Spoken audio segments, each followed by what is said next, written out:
Bonsoir à toutes et à tous, je suis ravie de vous retrouver pour cette nouvelle édition de Voyage au bout de la nuit. Vous êtes avec moi ce soir sur D8 pour quelques heures de lecture et cette nuit, eh bien, nous vous proposons de redécouvrir ensemble le roman de Cap et d'épée le plus connu de la littérature française.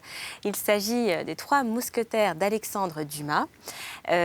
Pour ceux parmi vous qui ne connaissent pas l'œuvre, c'est un roman en fait qui raconte les aventures assez rocambolesques, on va dire, d'un jeune Gascon de 18 ans qui s'appelle D'Artagnan et qui va quitter son sud-ouest natal pour venir faire carrière à Paris dans le corps des mousquetaires. Alors, vous connaissez l'histoire, il va donc se lier d'amitié avec Athos, Porthos et Aramis, qui sont eux-mêmes déjà mousquetaires, les mousquetaires béarnais du roi Louis XIII. Donc à partir de là, eh bien, les quatre hommes vont tenter de s'opposer au Premier ministre, qui est donc le cardinal de Richelieu, et à ses redoutables agents, notamment le comte de Rochefort et la belle, mystérieuse et très troublante Milady de Winter, donc cela afin d'essayer de sauver l'honneur de la reine de France, qui était à l'époque Anne d'Autriche. Alors, l'histoire commence donc un lundi du mois d'avril 1625, lorsque le jeune D'Artagnan, cadet de Gascogne, se met en route vers Paris, ça vous le savez, pour essayer donc de tenter sa chance et de rentrer dans la compagnie des mousquetaires du roi Louis XIII. Mais très vite, vous verrez qu'on lui mettra en fait des bâtons dans les roues. Alors, est-ce que D'Artagnan et ses trois complices, nos trois mousquetaires, parviendront-ils, pensez-vous, à déjouer la cour du cardinal de Richelieu? Eh bien, c'est ce qu'on vous propose tout de suite de découvrir. Alors, restez avec nous pour ces quelques heures de lecture. D'ici là également, j'insiste, n'oubliez pas de nous retrouver sur les réseaux sociaux. Vous connaissez le principe, c'est simple, vous tapez #VBN et donc on se fera un plaisir de vous répondre et n'hésitez pas donc à interagir avec nous. Voilà. Mais pour tout de suite, eh bien, place à la lecture. Je vous souhaite à toutes et à tous une très belle nuit sur D8. Les trois présents de Monsieur D'Artagnan père.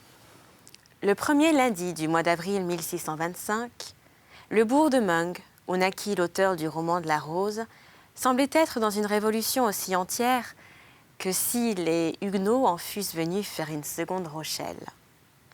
Plusieurs bourgeois, voyant s'enfuir les femmes du côté de la grande rue, entendant les enfants crier sur le seuil des portes, se hâtaient d'endosser la cuirasse et appuyant leur contenance quelque peu incertaine d'un mousquet ou d'une pertuisane, se dirigeaient vers l'hôtellerie du Franc-Meunier, devant laquelle s'empressait en grossissant de minute en minute un couple compact, bruyant et plein de curiosité.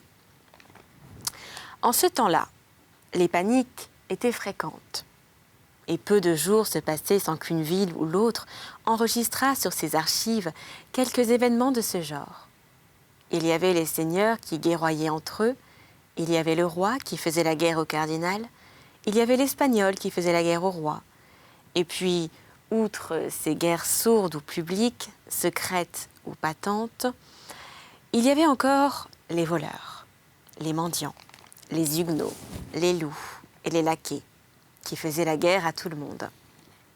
Les bourgeois s'armaient toujours contre les voleurs, contre les loups, contre les laquais, souvent contre les seigneurs et les huguenots, quelquefois contre le roi, mais jamais contre le cardinal et l'Espagnol. Il résulta donc de cette habitude prise que ce sudit premier lundi du mois d'avril 1625, les bourgeois, entendant du bruit, et ne voyant ni le guidon jaune et rouge, ni la livrée du duc de Richelieu, se précipitèrent du côté de l'hôtel du Franc-Meunier.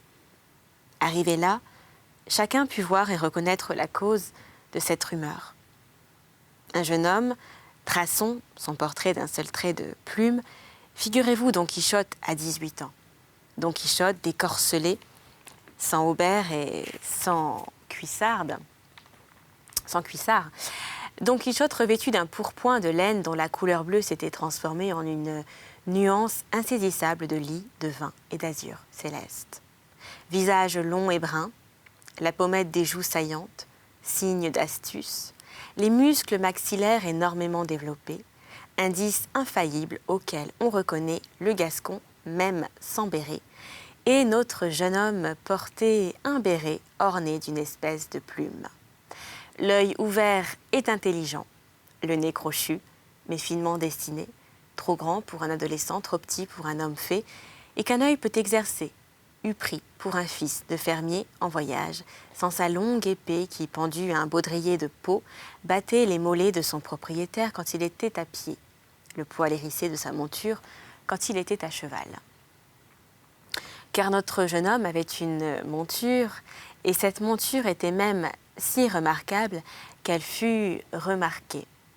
C'est un bidet du Béarn âgé de 12 ans ou 14 ans, jaune de robe, sans crin à la queue, mais non pas sans javard aux jambes, et qui, tout en marchant la tête plus bas que les genoux, ce qui rendait inutile l'application de la martingale, faisait encore également ses 8 lieues par jour. Malheureusement, les qualités de ce cheval étaient si bien cachées sous son poil étrange et son allure incongrue, que dans un temps où tout le monde se connaissait en chevaux, l'apparition du susdit bidet à Meung, où il était entré il y avait un quart d'heure à peu près par la porte de Beaugency, produisit une sensation dont la défaveur rejaillit jusqu'à son cavalier. Et cette sensation avait été d'autant plus pénible au jeune d'Artagnan. Ainsi s'appelait le Don Quichotte de cette autre Rocinante, qu'il ne se cachait pas le côté ridicule que lui donnait un si bon cavalier qu'il fût. Une pareille monture, aussi, avait-il fort soupiré en acceptant le don que lui en avait fait Monsieur d'Artagnan, père. Il n'ignorait pas qu'une pareille bête valait au moins 20 livres. Il est vrai que les paroles dont le présent avait été accompagné n'avaient pas de prix. Mon fils, avait dit le gentilhomme gascon, dans ce pur patois de Béarn dont Henri IV n'avait jamais pu parvenir à se défaire. Mon fils, ce cheval est né dans la maison de votre père, il y a tantôt 13 ans, et il y est resté depuis ce temps-là, ce qui doit vous porter à l'aimer. Ne le vendez jamais, laissez-le mourir tranquillement et honorablement de vieillesse. Et si vous faites campagne avec lui, ménagez-le comme vous ménageriez un vieux serviteur. À la cour, continua M. d'Artagnan, père, si toutefois vous avez l'honneur d'y aller, honneur auquel du reste votre vieille noblesse vous donne des droits, soutenez dignement votre nom de gentilhomme qui a été porté dignement par vos ancêtres depuis plus de 500 ans. Pour vous et pour les autres. Par les vôtres, j'entends vos parents et vos amis. Pour les vôtres, ne supportez jamais rien que Monsieur le cardinal et du roi. C'est par son courage, entendez-vous bien, par son courage seul qu'un gentilhomme fait son chemin aujourd'hui. Quiconque tremble une seconde laisse peut-être échapper l'appât que, pendant cette seconde justement, la fortune lui tendait. Vous êtes jeune, vous devez être brave par 2 raisons. La première, c'est que vous êtes gascon, et la seconde, c'est que vous êtes mon fils. Ne craignez pas les occasions et cherchez les aventures. Je vous ai fait apprendre à manier l'épée. Vous avez un jarret de fer, un poignet d'acier. Battez-vous à tout propos, battez-vous. D'autant plus que les duels sont défendus et que par conséquent, il y a 2 fois du courage à se battre. Je n'ai, mon fils, à vous donner que 15 écus, mon cheval et les conseils que vous venez d'entendre. Votre mère y ajoutera la recette d'un certain baume qu'elle tient d'une bohémienne et qui a une vertu miraculeuse pour guérir toute blessure qui n'atteint pas le cœur. Faites votre profit du tout, vivez heureusement et longtemps. Je n'ai plus qu'un mot à ajouter, et c'est un exemple que je vous propose. Non par le mien, car je n'ai, moi, jamais paru à la cour, et n'ai fait que les guerres de religion en volontaire. Je veux parler de Monsieur de Tréville, qui était mon voisin autrefois et qui a eu l'honneur de jouer tout enfant avec notre roi Louis XIII, que Dieu conserve. Quelquefois, leur jeu dégénérait en bataille, et dans ces batailles, le roi n'était pas toujours le plus fort. Les coups qu'il en reçut lui donnèrent beaucoup d'estime et d'amitié pour M. de Tréville. Plus tard, M. de Tréville se battit contre d'autres dans son premier voyage à Paris, 5 fois, depuis la mort du feu roi, jusqu'à la majorité du jeune, sans compter les guerres et les sièges, cette fois. Et depuis cette majorité jusqu'à aujourd'hui, 100 fois peut-être, aussi malgré les édits, les ordonnances et les arrêts, le voilà capitaine des mousquetaires, c'est-à-dire chef d'une légion de César dont le roi est un très grand cas et que monsieur le cardinal redoute, lui qui ne redoute pas grand-chose, comme chacun le sait. De plus, monsieur de Tréville gagne 10 000 écus par an. C'est donc un fort grand seigneur. Il a commencé comme vous. Allez le voir avec cette lettre et réglez-vous sur lui afin de faire comme lui.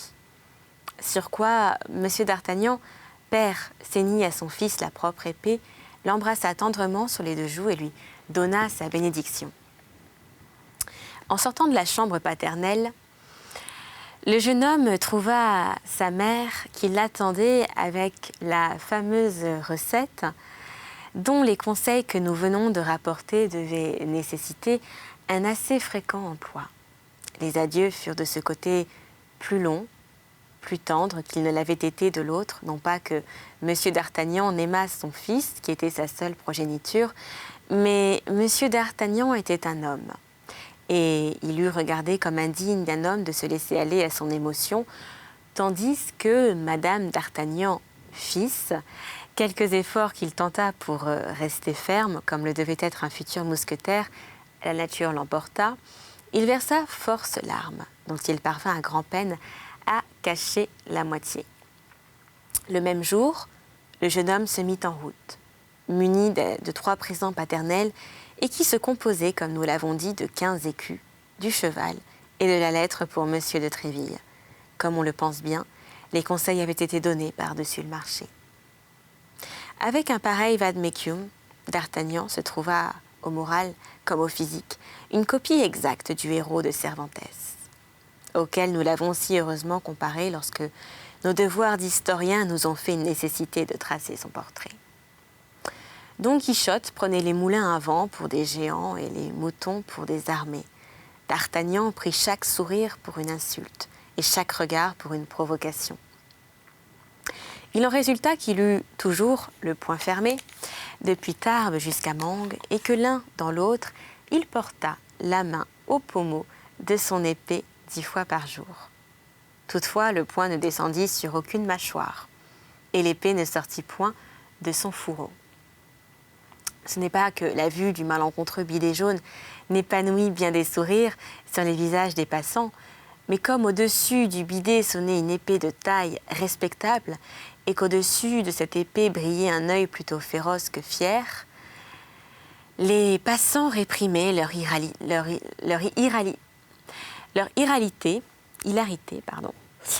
ou si l'hilarité l'emportait sur la prudence, ils tâchaient au moins de ne rire que d'un seul côté comme les masques antiques.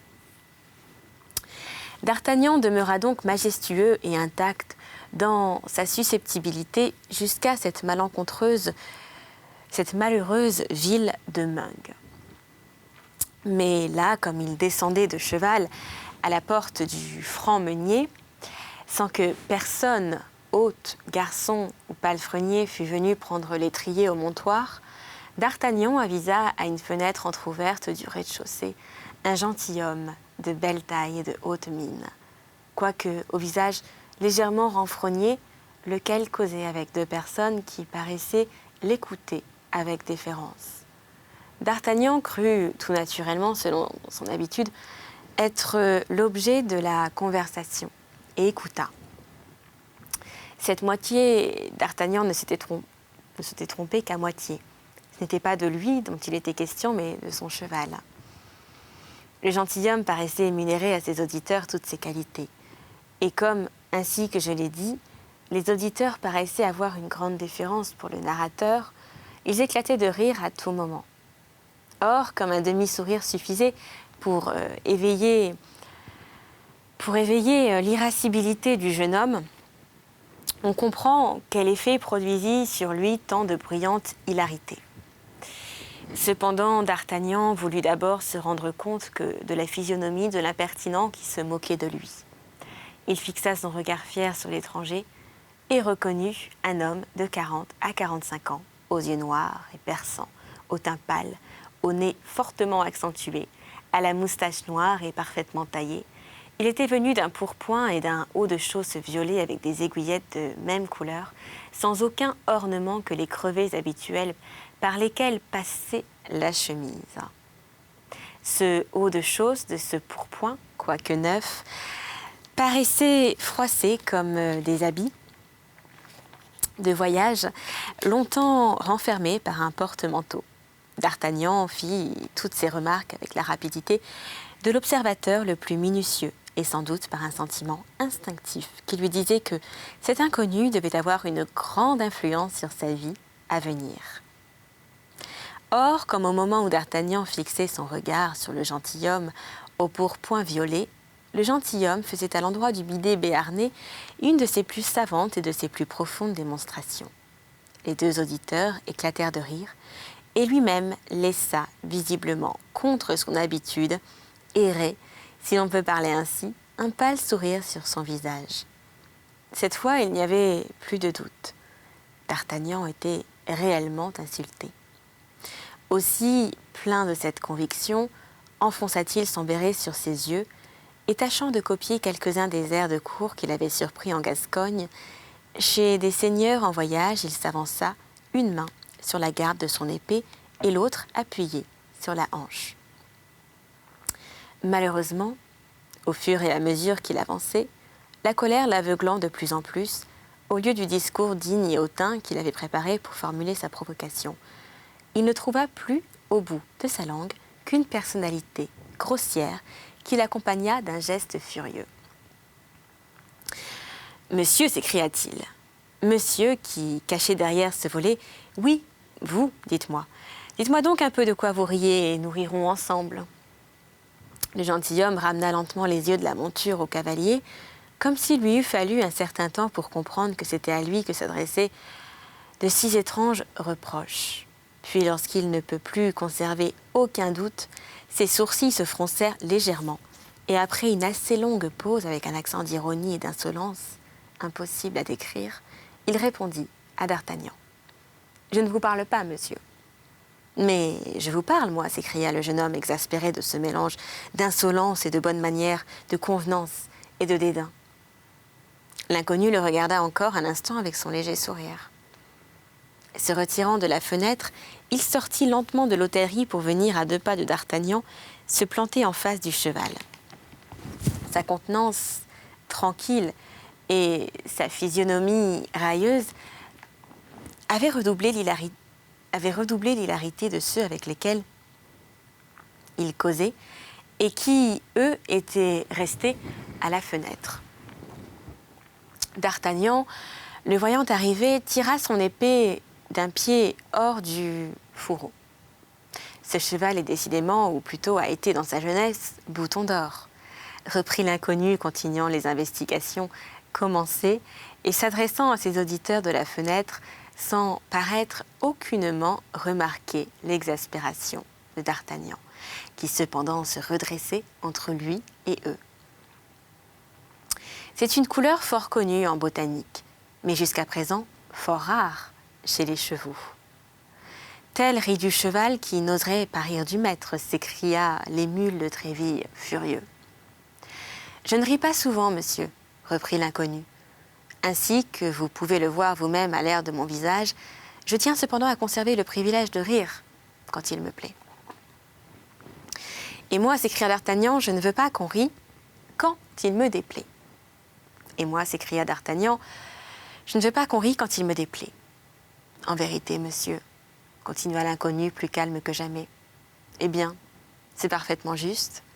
Et tournant sur ses talons, il s'apprêta à rentrer dans l'hôtellerie par la grande porte, sous laquelle D'Artagnan, en arrivant, avait remarqué un cheval tout scellé. Mais D'Artagnan n'était pas de caractère à lâcher ainsi un homme qui avait eu l'insolence de se moquer de lui. Il tira son épée entièrement du fourreau et se mit à sa poursuite en criant « Tournez, tournez donc, monsieur le railleur, que je ne vous frappe point par derrière. »« Me frapper, moi !» dit l'autre en pivotant sur ses talons et en regardant le jeune homme avec autant d'étonnement que de mépris. « Allons, allons donc, mon cher, mais vous êtes fou !» Puis à demi-voix et comme s'il se fût parlé à lui-même. « C'est fâcheux, continua-t-il, quelle trouvaille pour sa majesté, qui cherche des braves de tous côtés pour recruter ses mousquetaires. » Il achevait à peine que D'Artagnan lui allongea un si furieux coup de pointe que s'il n'eût fait vivement un bond en arrière, il est probable qu'il eût plaisanté pour la dernière fois. L'inconnu vit alors que la chose passait la raillerie, tira son épée, salua son adversaire et se mit gravement en garde. Mais au même moment, ces deux auditeurs, accompagnés de l'hôte, tombèrent sur D'Artagnan à gros coups de bâton, de pelle et de pincette. Cela fit une diversion si rapide et si complète à l'attaque que l'adversaire de D'Artagnan, pendant que celui-ci se retournait pour faire face à cette grêle de coups, rengainés avec la même précision, et d'acteur qu'il avait manqué d'être redevenait spectateur du combat. Rôle dont il s'acquitta avec son impassibilité ordinaire tout en marmottant néanmoins. La peste soit des Gascons, remettez-le sur son cheval orange et qu'il s'en aille. Pas avant de t'avoir tué, lâche, criait D'Artagnan tout en faisant face du mieux qu'il pouvait et sans reculer d'un pas à ses trois ennemis qui le moulaient de coups. Encore une gasconnade, murmura le gentilhomme. Sur mon honneur, ces Gascons sont incorrigibles. Continuez donc la danse, puisqu'il le veut absolument quand il sera las. Il dira qu'il en a assez. Mais l'inconnu ne savait pas encore à quel genre d'entêté il avait affaire. D'Artagnan n'était pas homme à jamais demander merci. Le combat continua donc quelques secondes encore. Enfin, D'Artagnan, épuisé, laissa échapper son épée qu'un coup de bâton brisa en deux morceaux. Un autre coup qui lui entama le front le renversa presque en même temps, tout sanglant et presque évanoui. C'est à ce moment que de tous côtés, on accourut sur le lieu de la scène. L'hôte, craignant du scandale, emporta avec l'aide de ses garçons le blessé dans la cuisine où quelques soins lui furent accordés. Quant au gentilhomme, il était revenu prendre sa place à la fenêtre et regarder avec une certaine impatience toute cette foule qui semblait, en demeurant, la lui causer une vive contrariété. « Eh bien, comment va cet enragé ?» reprit-il en se retournant au bruit de la porte qui s'ouvrit et en s'adressant à l'hôte qui venait s'informer de sa santé. « Votre Excellence est saine et sauve ?» demanda l'hôte. « Oh oui, parfaitement saine et sauve, mon cher hôtelier. Et c'est moi qui vous demande ce qu'est devenu notre jeune homme. »« Eh bien, il va mieux, » dit l'hôte. Il s'est évanoui tout à fait. « Vraiment, » fit le gentilhomme. « Mais avant de s'évanouir, il a rassemblé toutes ses forces pour vous appeler et vous défier en vous appelant. »« Mais c'est donc le diable en personne que ce gaillard-là » s'écria l'inconnu. « Oh, non, votre Excellence, ce n'est pas le diable, » reprit l'hôte avec une grimace de mépris. « Car pendant son évanouissement, nous l'avons fouillé, et il n'a dans son paquet qu'une chemise et dans sa bourse que 12 écus, ce qui ne l'a pas empêché de dire, en s'évanouissant, que si pareille chose était arrivée à Paris, vous vous en repentiriez tout de suite. Tandis qu'ici, vous ne vous en repentiriez plus. » Alors, dit froidement l'inconnu, c'est quelques princes du sang déguisés. « Je vous dis cela, mon gentilhomme, reprit l'hôte, afin que vous vous teniez sur vos gardes. » Et il n'a nommé personne dans sa colère. S'il frappait sur sa poche et s'il disait « Nous verrons ce que monsieur de Tréville pensera de cette insulte faite à son protégé. » « Monsieur de Tréville, » dit l'inconnu, en devenant attentif. Il frappait sur sa poche en prononçant le nom de monsieur de Tréville. « Voyons, mon cher hôte, pendant que votre jeune homme était évanoui, vous n'avez pas été, j'en suis sûre, sans regarder aussi cette poche-là. Mais qu'y avait-il ? Une lettre adressée à Monsieur de Tréville, capitaine des mousquetaires. En vérité, c'est comme j'ai l'honneur de vous le dire, Excellence. L'hôte, qui n'était pas doué d'une grande perspicacité, ne remarqua point l'expression que ces paroles avaient donnée à la physionomie de l'inconnu. Celui-ci quitta le rebord de la croisée sur lequel il était toujours resté appuyé du bout du coude et fronça le sourcil en homme inquiet. « Diable, murmura-t-il, entre ses dents, Tréville m'aurait-il envoyé ce Gascon? Mais il est bien jeune. Et puis d'un coup d'épée en coup d'épée, quel que soit l'âge de celui qui le donne, et l'on se défie moins d'un enfant que de tout autre, il suffit parfois d'un faible obstacle pour contrarier un grand dessein. » Et l'inconnu tomba dans une réflexion qui dura quelques minutes. « Voyons, l'hôte, dit-il, est-ce que vous ne me débarrasserez pas de ce frénétique? En conscience, je ne puis le tuer. » Et cependant, ajouta-t-il avec une expression froidement menaçante, « cependant, eh bien, il me gêne. » « Où est-il ? » ?»« Dans la chambre de ma femme, où l'on le pense, au premier étage. Ses hardes et son sac sont avec lui. Il n'a pas quitté son pourpoint ? Tout cela, au contraire, est en bas, dans la cuisine, mais puisqu'il vous gêne, ce jeune fou, oh, sans doute, il cause dans votre hôtellerie un scandale auquel d'honnêtes gens ne sauraient résister. Montez chez vous, faites mon compte et avertissez mon laquais. Quoi, monsieur nous quitte déjà ? Mais vous le savez bien, puisque vous avez donné l'ordre de sceller mon cheval. Ne m'a-t-on point obéi? Si fait, et comme votre Excellence a pu le voir, son cheval est sous la grande porte, tout appareillé pour partir. C'est bien, faites ce que je vous ai dit alors. Oui, se dit l'hôte, aurait-il peur du petit garçon? Mais un coup d'œil impératif de l'inconnu vint l'arrêter court. Il salua humblement et sortit. Il ne faut pas que Milady soit aperçue de ce rôle, continua l'étranger. Elle ne doit pas tarder à passer. Déjà, elle-même est en retard. Décidément, mieux vaut que je monte à cheval et que j'aille au-devant d'elle. Si seulement je pouvais savoir ce que contient cette lettre, adressée à Tréville. Et l'inconnu, tout en marmottant, se dirigea vers la cuisine.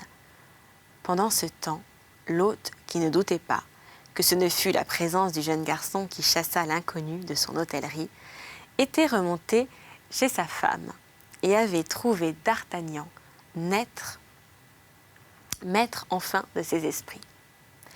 Alors, tout en lui faisant comprendre que la police pourrait bien lui faire un mauvais parti pour avoir été chercher querelle à un grand seigneur, car à la vie de l'hôte, l'inconnu ne pouvait être qu'un grand seigneur, il le détermina, malgré sa faiblesse, à se lever et à continuer son chemin. D'Artagnan, à moitié abasourdi, sans pourpoint et la tête tout emmaillotée de linge, se leva donc et, poussé par l'hôte, commença de descendre. Mais en arrivant à la cuisine, la première chose qu'il aperçut fut son provocateur qui causait tranquillement, au marchepied d'un lourd carrosse attelé de 2 gros chevaux normands. Son interlocutrice, dont la tête apparaissait encadrée par la portière, était une femme de 20 à 22 ans. Nous avons déjà dit avec quelle rapidité d'investigation d'Artagnan embrassait toute une physionomie. Il vit donc du premier coup l'œil que la femme était jeune et belle. Or, cette beauté le frappa d'autant plus qu'elle était parfaitement étrangère aux pays méridionaux que, jusque-là, d'Artagnan avait habité. Ce sera la fin pour cet épisode, mais je vous propose qu'on se retrouve très prochainement pour la suite des aventures des 3 mousquetaires d'Alexandre Dumas. D'ici là, n'oubliez pas de nous retrouver, de nous écrire directement sur les réseaux sociaux. Pour cela, c'est simple, il vous suffit de taper #VBN. Vous pouvez également nous revisionner en replay dans la rubrique divertissement sur le site de la chaîne www.d8.tv. Quant à moi, eh bien, je vous embrasse. Je vous retrouve très prochainement pour de nouvelles aventures. À très bientôt sur D8.